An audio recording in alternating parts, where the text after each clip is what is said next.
The question was about creating a cohabitation. This is the latest Orwellian terminology that the radical, wacko, bloc liberal politicians like Plant and Trudeau are inventing.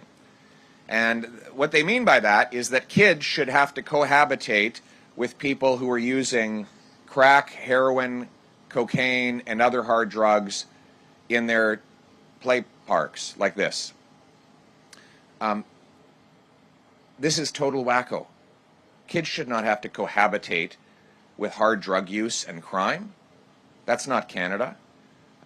What it is leading to is more danger and more violence. And by the way, there's an entire industry of bureaucracies and activists and politicians who are profiting from this misery and want to perpetuate it. And they are pumping more and more money into keeping it going. I will end it. My common sense plan will ban the hard drugs.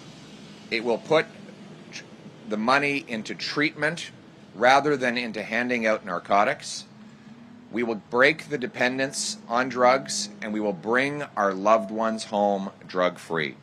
And let me just close off by quoting a local resident who describes what it's like to have this so-called cohabitation that the wacko radical mayor and prime minister are pushing.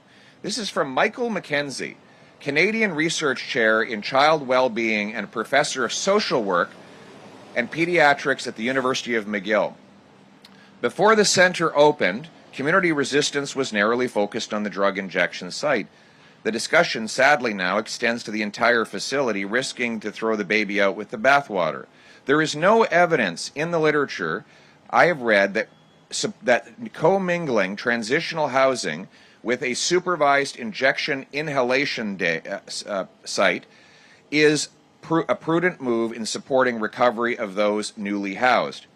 I make no apologies because that I don't want my children seeing sex acts on the way home from school. I feel no shame in saying it is unacceptable to have people publicly masturbating or assaulting neighbors.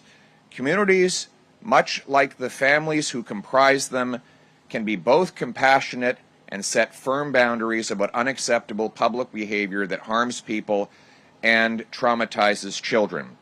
It is compassionate to demand more from politicians and the Benoit Laub Centre. That's Michael McKenzie, Canada Research Chair in Child Wellbeing and Professor of Social Work and Pediatrics at the University of McGill. That sounds like common sense to me.